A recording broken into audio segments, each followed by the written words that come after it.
Bonjour à tous. Alors, ceux qui me suivent et qui me connaissent, ils savent que je me mêle de tout. Je suis personne, mais je me mêle et j'essaye de décoder tous les dossiers, hein, que ce soit des dossiers idéologiques, politiques, psychologiques. Alors évidemment, jusqu'à présent, personne n'ose rentrer en débat avec moi. Et je comprends, je comprends.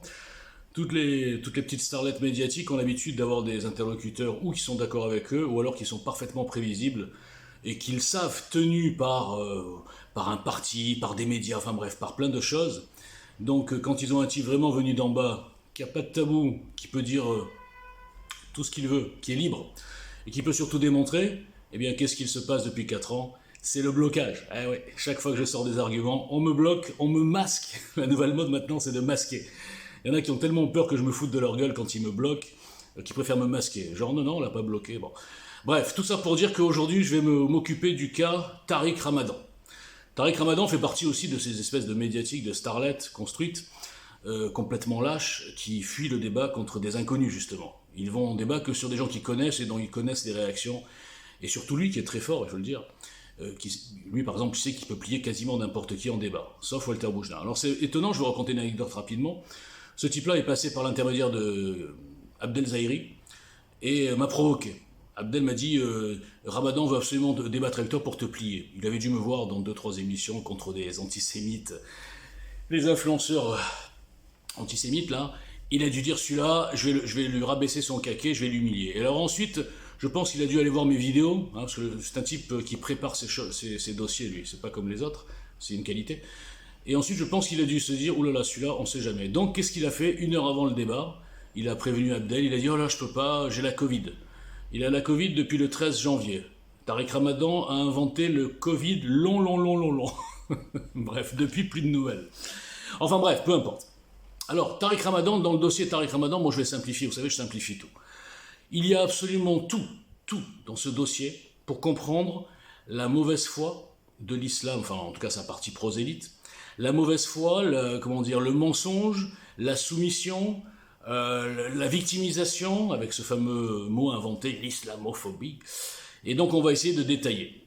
Nous avons affaire à un type qui est très intelligent, il faut le dire, brillant, qui a une espèce d'arrogance, mais d'arrogant, moi j'aime bien, hein, vous savez que j'aime bien l'arrogance. Enfin ça dépend.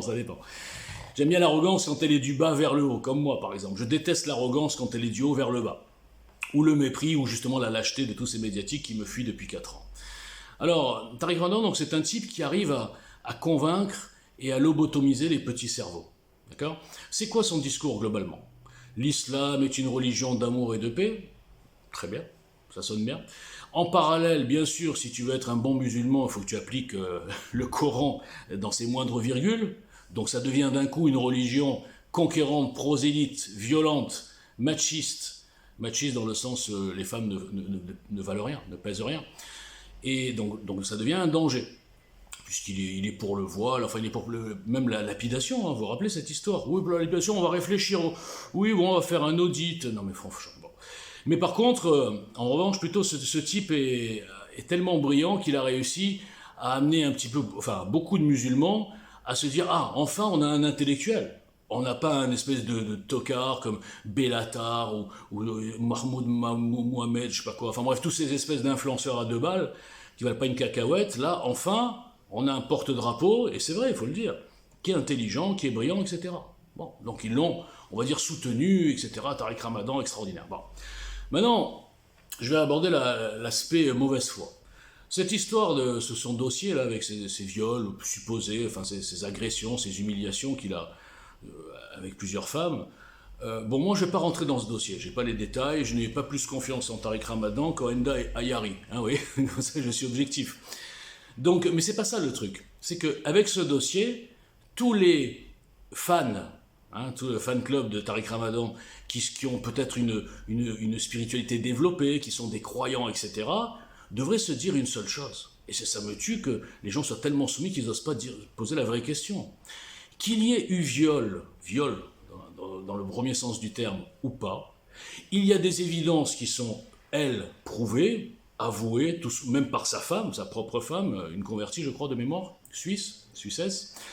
Donc, c'est que Tariq Ramadan est le roi de l'infidélité, a des pratiques sexuelles déviantes, a le goût de la soumission et la perversion dans l'intimité, bon, vous me direz chacun ses goûts, mais dans tous les cas, et puis c'est un menteur patenté, on le sait par rapport à ses diplômes, etc., son parcours, enfin bref, dans tous les cas, n'importe quel croyant honnête, sincère, musulman, devrait se dire, bon, franchement, c'est une escroquerie ce type-là.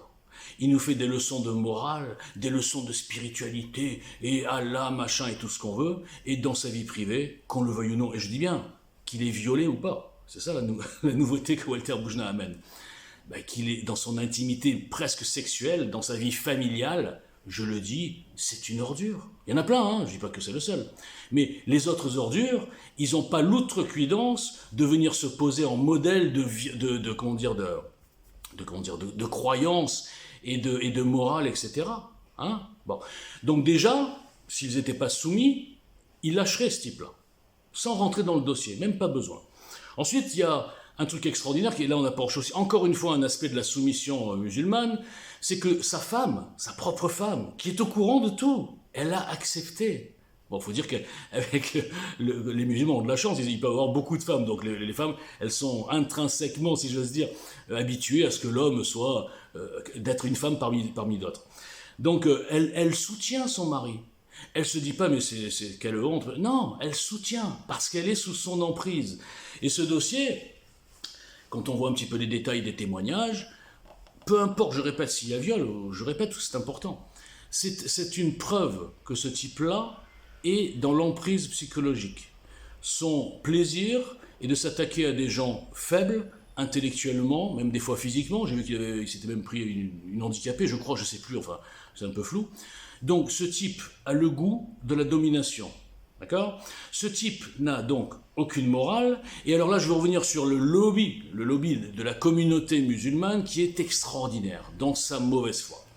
Vous avez beaucoup de gens qui disent que non, en fait, il n'y a rien dans le dossier, c'est un type très bien, et tout ça n'existe pas, c'est parce qu'il est musulman. Ah, alors donc là, on arrive sur le truc islamophobie. Donc oui, il a eu un traitement particulier parce qu'il est musulman, etc. Ah, ok, d'accord, ça peut s'entendre. Simplement, tous les jours, il y a des décisions de justice ou parce qu'ils sont musulmans, ou parce qu'ils n'ont pas les codes, ou parce qu'ils sont migrants, ou parce que, pour toutes les excuses qu'on veut, eh bien, la justice française les traite mieux que les Français de souche pour des faits comparables. Hein, les violeurs, les agresseurs, tout ce qu'on veut. Et alors là, il y en a qui vont même pas en prison, même pas une seule seconde. Il y en a même, on leur dit non, c'est bon. Non, parce qu'en fait, il avait quand même fumé du shit, hein, donc il a jeté la vieille femme juive par la fenêtre en disant sale juive, etc. Mais bon, ça va, il avait fumé du shit, donc on peut l'excuser, on va pas le juger. Bon. Donc ça veut dire que ces mêmes gens, ils devraient dire que la justice, et moi je le dis, la justice en France est antinationale, islamophile et la fameuse culture de l'excuse. D'accord ? Donc là, on les entend pas. Hein, quand il y a des décisions hallucinantes, multi-récidivistes, agresseurs, violeurs, qui n'ont jamais mis un pied en prison parce qu'ils sont musulmans, parce que je vous garantis que vous n'avez qu'à voir le type, là, comment il s'appelle, celui qui a tué la petite chinoise, là, j'ai oublié Jean-Marie, je sais pas quoi, un bon, enfin si j'ose dire, un salopard, hein, mais je veux dire, je crois qu'il est alsacien ou je sais pas quoi, alors lui il a pris plein pot. Plein pot. Il n'y a pas d'excuse pour lui. Il a tous les codes. Comme si les gens qui arrivaient... Alors, c'est vrai que dans quelques pays, les femmes sont tellement de la merde, il faut le dire, et c'est des pays musulmans, que, après tout, agresser, violer ou quoi, c'est pas grave. J'ai même vu un fait divers, l'Afghan, il a dit « Ah, ben, je connaissais pas les lois de votre pays. » C'est-à-dire qu'en fait, pour lui, violer ou égorger une femme, c'est un détail. Et pourquoi c'est un détail ? Parce que, disons les choses, dans le Coran, il y a des hadiths, tout ce que vous voulez, qui sont super ambigus, qui sont dégueulasses, et qui fabriquent des tarés à la chaîne sur toute la planète. D'accord ? Je dis pas que les musulmans sont ça, je dis que malheureusement l'islam tel qu'il est écrit dans le Coran, hein, puisqu'on n'a rien enlevé, soi-disant il ne faut rien enlever, il y a des horreurs dans le Coran. Et il y a des tarés, des sans-cervelles, même pas des fous, juste des abrutis, qui vont appliquer tout à la lettre. Donc, ce ramadan, pour revenir au sujet, j'ai fait un long détour, ce ramadan, pour moi, est l'exemple type du fake musulman donneur de leçons de morale, et qui, dans sa vie privée, est une ordure. Comme 80% des racailles qui disent Allahu Akbar, ou alors sur le Coran de la Mecque, et pendant qu'ils frappent des gens, qu'ils lynchent ou qui je sais pas quoi, ils disent sur le Coran de la Mecque. Vous imaginez que ces gens ont une opinion tellement piètre, tellement dégueulasse de leur propre religion, qu'ils pensent que quand ils font des saloperies ou quand ils volent, eh bien Allah de la Mecque, il est très content. Vous comprenez que ça crée des tarés. Et tant qu'on n'aborde pas ce vrai problème, et qu'on laisse des mosquées aux mains de prédicateurs complètement tarés, étrangers, qui viennent monter les binationaux français contre la France, et qu'on fait semblant de lutter contre l'hydre islamiste, j'en parle souvent par rapport à Macron, etc., eh bien on voit bien qu'on se fout de notre gueule. Et quand je vois sur les réseaux des gens qui parlent depuis 3 ans que de ce dossier, mais qu'est-ce qu'on en a à foutre du dossier de Ramadan? La justice fera son travail ou pas, on verra. Et puis voilà. Mais essayez de tirer plutôt les leçons de ce dossier. Les leçons, c'est le 2 poids 2 mesures. C'est l'hypocrisie. C'est que ce type-là est un gourou, un charlatan. Voilà ce que c'est les leçons. Et j'aimerais bien débattre avec lui. Alors moi, mon débat avec lui, c'était pas du tout prévu. Je voulais pas du tout parler de ça. Moi, je m'intéresse pas à la vie privée des gens. Je voulais parler du sionisme. Il fait partie des gens qui désignent le sionisme comme le mal absolu. Le sionisme qui dirige tous les mondialistes, qui dirige Bill Gates, qui dirige tout. Vous savez, les mondialistes, les Chinois aussi, tout le monde, la cour d'Angleterre, tous ces gens-là, tous ces enfoirés de mondialistes psychopathes qui placent les chefs d'État partout dans le monde, vous savez pourquoi ils le font? D'après Tariq Ramadan, Abdel Zahiri, Youssef Indy, Pierre Hillard, Dieudonné, le regretté pour vous, pas pour moi, le pianiste, là, je sais plus comment il s'appelle, ou Jim Leveilleur, tous ces tarés que je peux plier en 3 minutes mais qui me fuient, eh bien ils vous diront que tout ça, tout ce plan, c'est pour le grand Israël. C'est pour tripler la surface d'un pays grand comme la Corse, qui n'aurait même pas, en termes de population, de quoi peupler ce grand Israël. Franchement, mais quelle bande d'abrutis. Ils ont de la chance de me boycotter depuis 4 ans parce que je les ridiculise un par un, et sans forcer, et en lisant l'équipe, sans lire un bouquin. C'est ça la force de la logique. Merci.